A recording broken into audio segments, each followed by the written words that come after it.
Well, hello there, folks. How are you? It's Kenneth James Kerr once again, and thank you so much for joining me today in this video library. I do appreciate you being here. Now, you might notice that I say that an awful lot. Yes, I know this is only the second video, but it is how I feel, and I am going to say it time and time again. It's something I'm going to repeat over and over again, that I do appreciate you being here today.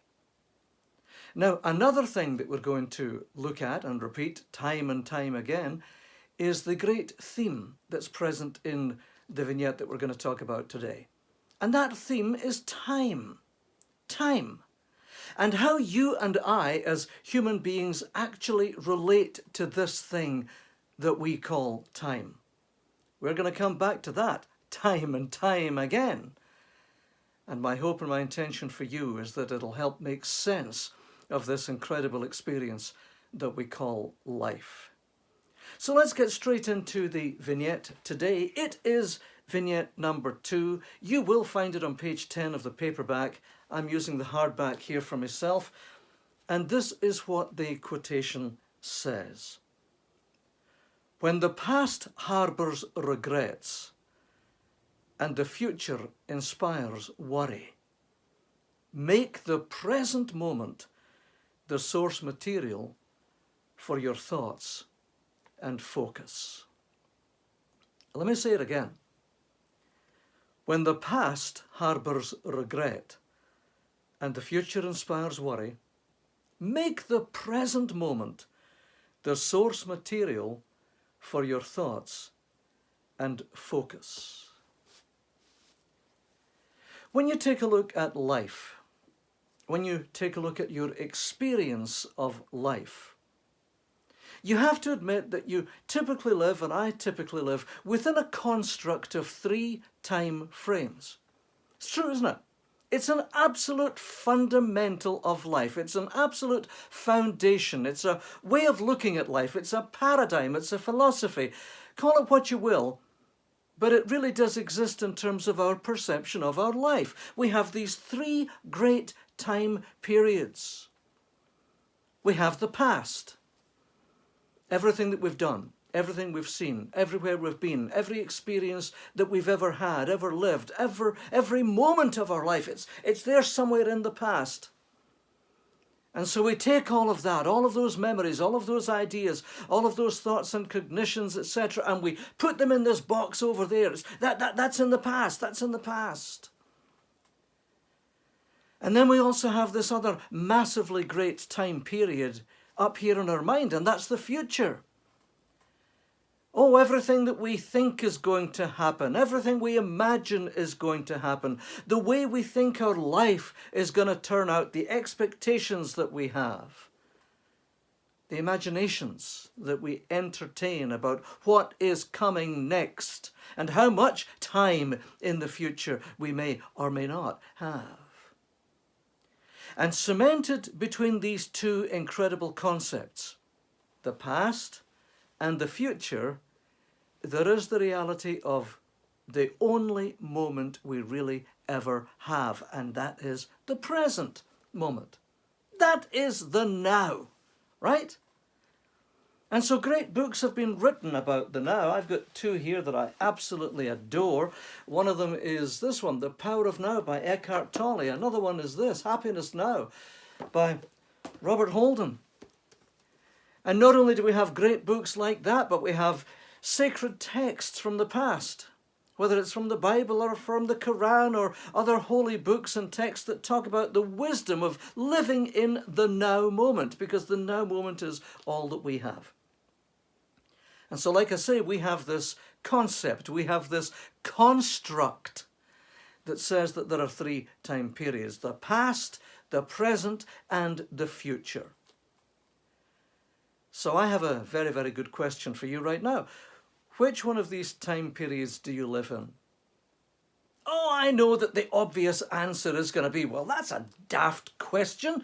I mean, you've just said it yourself, Kenneth. We only actually live in the now moment. It is the only real moment of life. That's how we experience living, is one moment at a time, one day at a time. That's the way it is. So yes, you know, we live in the present moment. And someone might say, well, of course I live in the now. Are you so sure? Really, I mean it. Are you so sure that you live in the present moment? For many, many, many people, that's not their experience. For many, many people, they're either stuck in the past or they're stuck in the future. And therefore, they're not living in the now. Not one bit. Oh, we've seen that so much in recent years, haven't we? So much. People looking backwards and regretting things that happened. People looking to the future in fear, scared stiff of what's coming next. It seems that more and more and more we have allowed ourselves to have this separation between where we live in the body, which is now, which is this moment, this present, and where we live in our mind. It's like our body is fixed. It's here. It's now. That's all the way it is. We cannot take this body and suddenly send it away back into the past. We cannot take this body and suddenly send it away, project it away into the future. No. We can't do that. But when it comes to our mind, it's as if our mind is on a sliding scale. And so for many, many people, the reality is they are stuck in the past. They do live in the past, or they do live in the future, as we've said. And what happens is, as soon as we do that and make the past or the future the source material for our present day thoughts, we run into the potential of ruining the gift of the present moment. See, it really depends on how we use those abilities of memory or projection.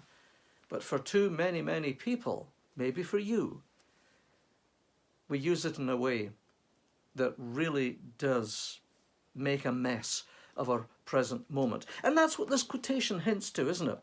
When the past harbours regrets and the future inspires worry. Now just think about those two thoughts for a moment. Regret. How many times do you look back at your life, you know, and you think about things? You think about the days that have gone by, maybe the year that's gone by. See, right now I'm recording this on the 2nd of January, okay? So, I mean, there was a lot of thought at the turn of the year for me, looking back at the year which had now gone beyond recall or moved into history. And so we can sometimes do that, and for too many people we get stuck in regret. Oh, if only I'd done this. Or, oh, if only I hadn't done that. And the trouble is, the more that we think about those things, the more that we allow that second guessing to take place to where it's no longer an acceptance of what actually took place, what we're doing is we're dumping on our mind in the present moment, aren't we? Making ourselves feel bad. Regret. Too many people live in the past, and they live in a past that's absolutely characterized by regret in the present moment for what they did or did not do in the past. And that just dumps on the present moment. Well, what about the future? Well, what's the big one? Worry. Oh, it's what might happen. It's what might be coming around the bend, isn't it? And along with worry comes that associated trait of fear. And then doubt. Fear, doubt, and worry. As we look to an uncertain future, well, folks, the future is always uncertain. And the tragedy is in our society right now, our global society, more and more and more, we have seen fear seeded into the psyche of the human being. What do you think they did during the last 3 years? When the world was looking at a health crisis or whatever, what do you think they did? The governments and the health authorities absolutely, deliberately, intentionally seeded fear into the global population in order to create compliance with certain measures. The trouble is, that's bred a habit of fear in many, many people. It's bred a anxiety consciousness that lives up here now, that's always wondering what the hell is coming next. Oh my God, I better be safe from this. Oh, I've got to be safe from that. Please, please keep me safe. That's no way to live in the present moment. And believe me, the psychologists that were behind that great push in the last 3 years knew exactly what they were doing, and they're doing sod all right now to try and help us heal.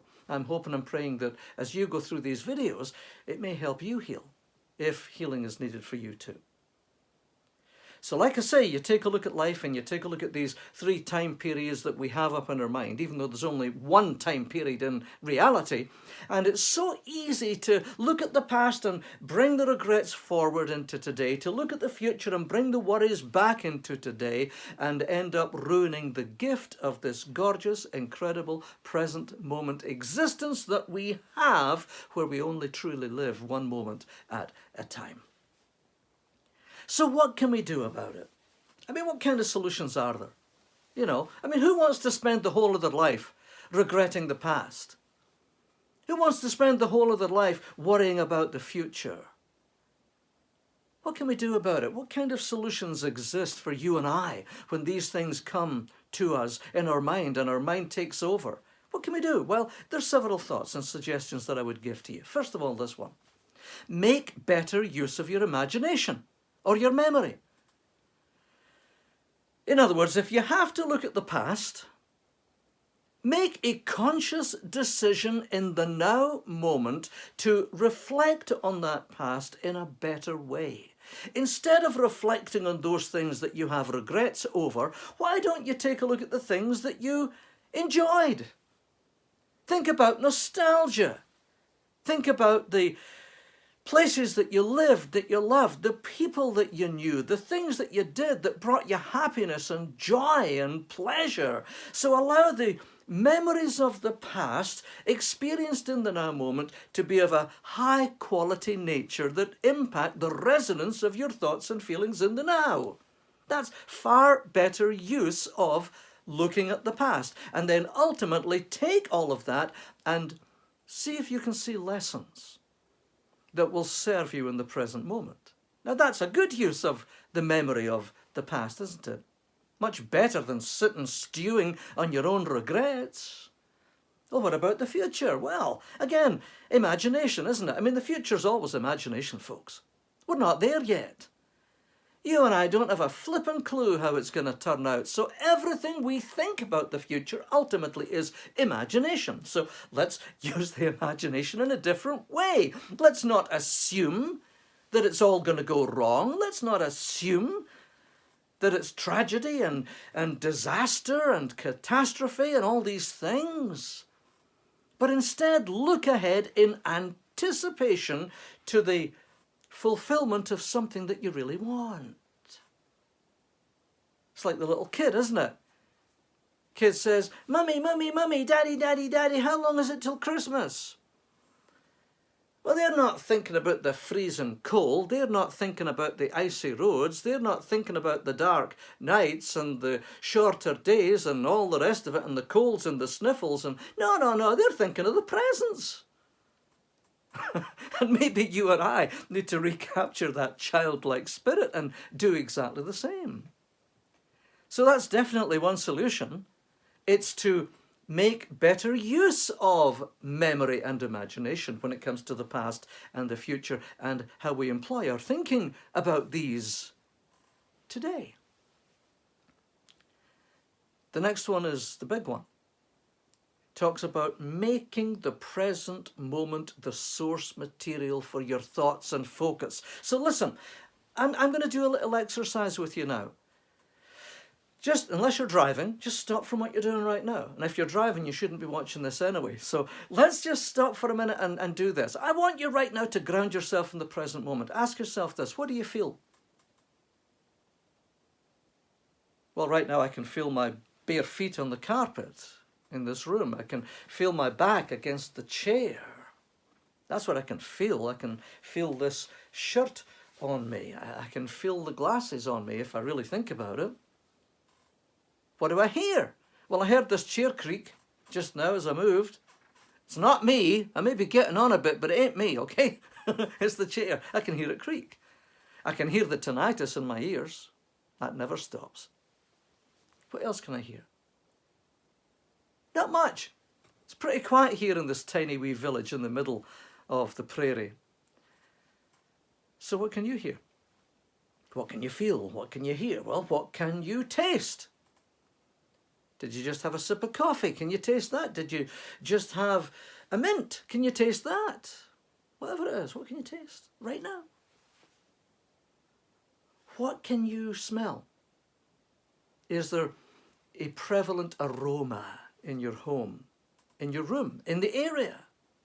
And what can you see? I mean, that's always the big one, isn't it? Look around you. Take it all in. What can you see? Well, I can see my computers there. I can see my notes over there. I can see another note board over there. I can see a ton of boards over here, vision boards of mine. I can see all my books in the back. I can see pictures of the past over there. I can see this camera. What does that exercise do? It makes the present moment conditions the source material for your thoughts and your feelings. And so when the past does indeed harbour regret and the future inspires worry, then do that exercise. And it might break you of that moment as well. All right, here's another thought. Trust the process of life. Many of the great recovery programs talk about a day at a time. I had a friend many, many years ago, John, up in Inverness, John Leggett, who always would say, a day at a time. He was a recovered alcoholic. Very, very interesting man. A day at a time. Trust the process. Life only unfolds one moment at a time. This is the moment you and I are in. This is the time. It's only now. Trust it. And here's number 4. And with this one, this video is yours. Trust God. Now, don't get all hepped up when I use the word God. All right? If you are not religious, then truly trust the process and trust the universe. If you have a more spiritual bent, trust the divine. Trust the energy, trust the flow, whatever, it doesn't matter what you call it. If you are religious, trust God. If you're a Christian, trust Christ, trust God. If you are of the Islamic faith, trust Allah. Every single one of the great religious traditions tells us, have no worry about tomorrow. It doesn't matter if you look at the Bible or if you look at the Quran or if you look at other books, they'll all tell us exactly the same thing. Because God is already there ahead of us in the future. And when we get to that future, God's there. And guess what? God was in the past too. And again, don't get hepped up on the terminology. All right? Let's not get partisan over the terminology. Let's indeed unite on the concept that there is something. Call it the universe, call it the divine, call it the force, call it the field, call it God, call it Christ consciousness, call it Allah. Seriously, you know, we're all talking about the same thing if we would unite on that concept instead of dividing on our labels. Then whatever you call it, trust it. Trust it, trust Him to have the future in its or His hands. Okay, folks, that's the lesson for today. And again, I would suggest to you, if you want to watch the video a second time, do it. And then tomorrow, take your book. And if you don't have the book, the text is below the video. Well, please get the book, okay? Really. And read the vignette. I say things a little bit differently in the text for the vignette. Not as deep as what I've gone in the video. But read it several times, and then the day after, write your notes. Write your journal. Either in the book or in a separate journal. This is Kenneth James Kerr, and I will see you on the next video. Namaste.